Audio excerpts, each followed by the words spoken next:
Hi everyone, welcome to our second session where we're going to talk about demand management. We will also cover forecasting, planning, and order fulfillment as well. So, in today's session, we will looking into the overview of demand management and some of the main aspect of managing those demands, and also we're looking into some of the forecasting types that we might have. For example, we're looking to sales and operation and planning, as well as we're looking into CPFR, which is the collaborative planning, forecasting, and replenishment. And also, we're looking into the aspect of customer relationship management. So it is very important that we understand how to manage the demand. Imagine you are working for a retail shop, or let's think about the manufacturing or even supplier side. So the demands are different, but we need to understand those different characteristics or different perspective of the demand management as well. So basically, the ability of the firm throughout the supply chain to collaborate on activities related to we have three flows: product, services, information, capital, and finance, right? So it's very important that we try to answer three main questions here: what to make, how much to make, and when to make it. In order to achieving this goal, we're looking into what are the problems exist there. Some of them can be like lack of coordination between different departments, like demand information used for tactical, operational rather than a strategic purpose, or even too much emphasis on the forecast of the demand, less attention to collaborations. There are three main approaches to demand management. The first one is forecasting, then after that, we look into planning, and then we look into order fulfillment. Let's start with demand forecasting. What is forecasting? Right. So forecasting is some sort of we try to estimate the future demand, right? Or we try to look into how the future demand might look like, right? By doing that, we try to minimize our errors, or we try to use some methods to be able to minimize those errors in our forecast. There are many factors involved, but by managing the demand, we need to look into that being timely and accurate forecast is very, very important. So one question that we always ask is, what is the good forecast? So a good forecast can help us to reduce our inventories, can help us to reduce our stock out. Also, it can help us with the smoother production plans, reduce operation costs, and more importantly, we want to actually improve our customer service because we want our customer to be more satisfied. Traditionally, the forecasting will always looking into, um, what amount of products that will be purchased, when it will purchase, and where it will be purchased. They're looking into some technique, mathematical technique or statistical technique. The question we ask, is forecasting necessary, and why?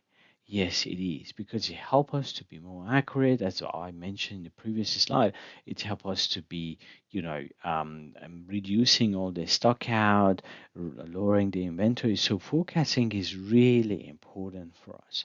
And also forecasting serves as a plan for marketing, operation, logistic to set a goal and develop executions of the plans. When we're doing a forecasting, there are so many factors we need to be aware of. There might be some random variations, like, for example, natural disasters or something. There might be some trends, for example, fashion trends, right? So the clothing and stuff that can change. There might be some seasonality, for example, Christmas time, right? So there might be some seasonality involved. So we need to be aware to be able to have a better forecast. And also, it might be some business cycles, for example, end of financial year.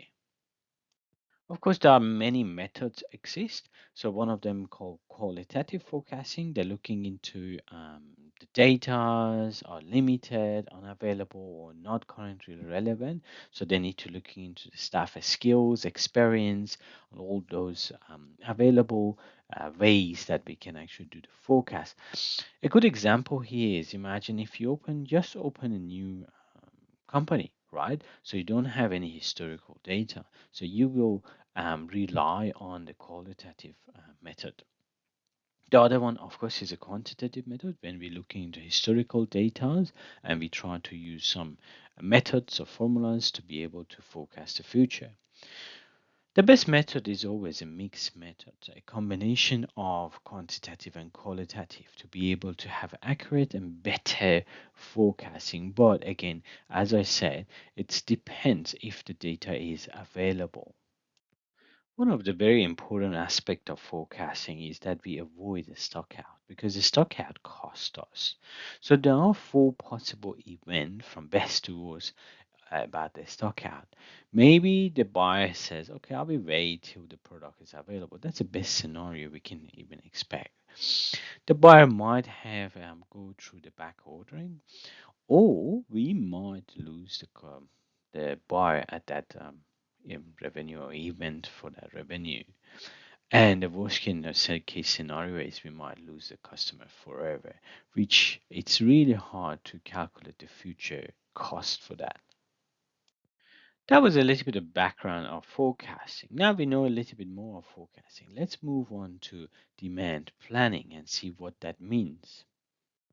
There are many methods available for demand planning, but the main two basic and important ones are SNOP and CPFR, which we're going to cover it now in this session.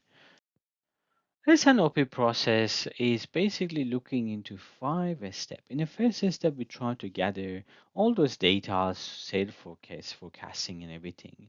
And then after we got all those in step one, we move to step two, which is we're looking into demand planning.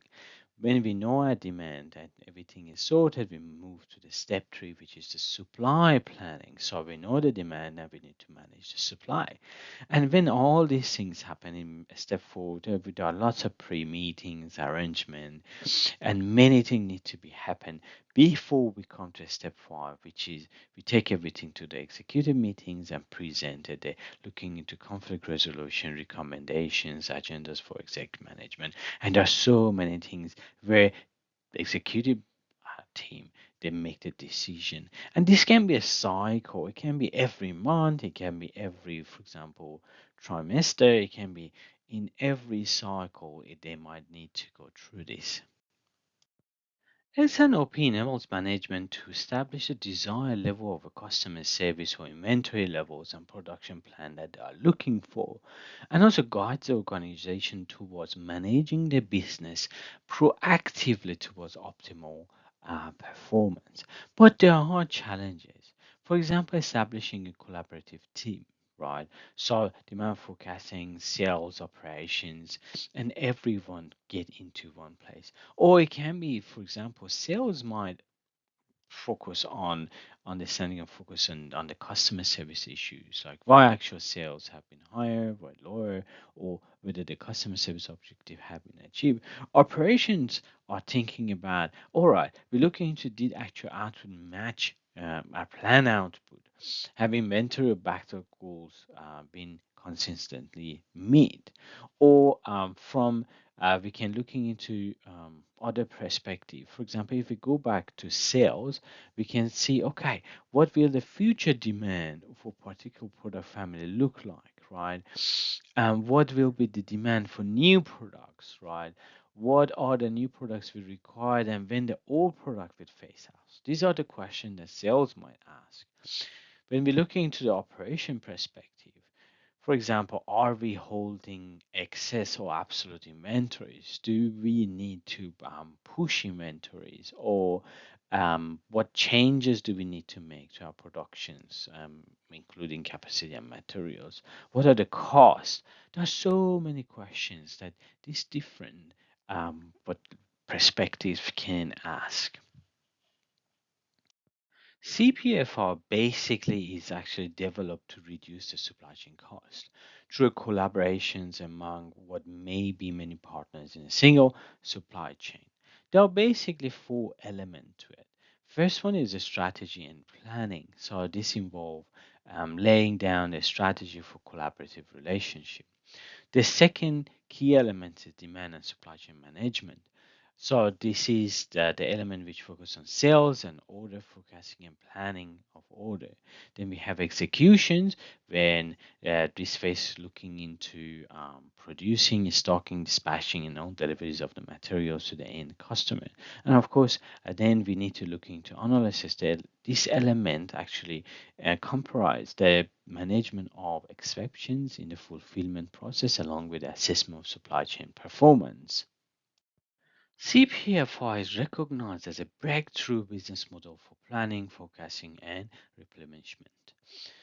For example, retailers, distribution, manufacturing can utilize available internet-based technologies to collaborate, allow trading power partners to agree to a single forecast rather than everyone have the different forecasts. So basically, the CPFI model consists of several business processes that include the customer and all the supply chain players. What do we mean by players? Means those retailer, distributor, manufacturer, supplier, and even the service providers that are there. Some of the benefits that we need to looking into or understand from the CPF are not limited to this, but just some of them. So it helps us to improve the accuracy of the sell and order forecast through reducing our inventory levels, better or closer relationship among the supply chain partners, and also reduce the supply chain uncertainty. That's very important. Realization of supply chain cost reductions. We will have more effective risk management and also improve the flow of materials and information throughout our supply chain. And last, greater efficiency in production and manufacturing. Now we cover forecasting, planning, and the next important one is how to actually fulfill the order or how we can manage the order as well. Basically, order management is the way the supplier and customers they communicate the information of the products order together, right? So there are four cycles. Definitely, everybody experiences, especially when we're looking into using or buying stuff online. We place the order, we call it order placement, and you can see there's a flow of order processing, and then there is order preparation, and then you get notified when the seller or supplier ship the order. So there are the four order cycles. When we discuss about order fulfillment, there are six major physical fulfillment models. The first one is integrated, then we have dedicated, outsourced, dropship, store, and flow through. Let's go through them one by one. In integrated fulfillment, basically the retailer maintain both brick and mortar and click and mortar. So brick and mortar is actual shop, click and mortar is online store. So one store or retailer maintain both services at the same time.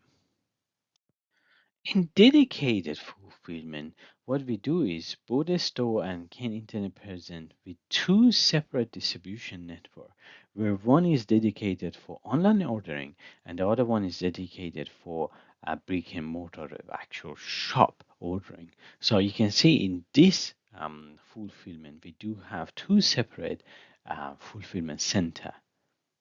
Then we have the next one where what they do is they actually outsource one of the fulfillment center to a third party provider. For example, the company is not very confident with online ordering, so they outsource it to a third party provider to do the business for them. They are more experienced, they have more expertise and everything in place to be able to make sure that the process goes as smooth as possible. Dropship fulfillment, also called direct store delivery, vendor delivers directly to retailer, bypassing the retailer's distribution networks. This basically works best for products that have a short life cycle. For example, milk, right? So the products that they have a shorter life cycle, this fulfillment model works the best. Store fulfillment, basically the order is placed through the internet website and or apps and then sent to the nearest store for customer pickup. So that called store fulfillment. And also we have flow through fulfillment where the product is picked and packed at distribution center, then sent to the store for pickup by the customer. So this is the sixth model of fulfillment.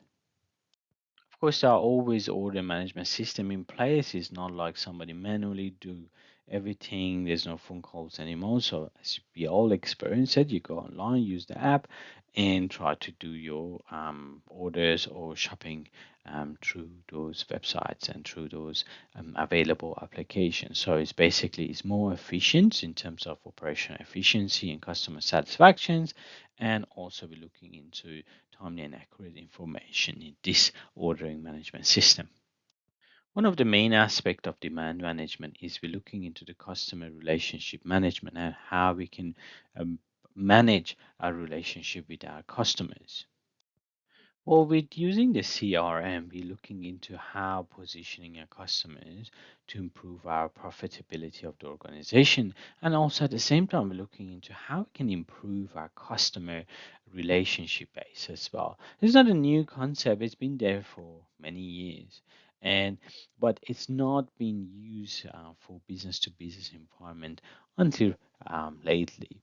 So there are customer actions affect the customers or firm's cost.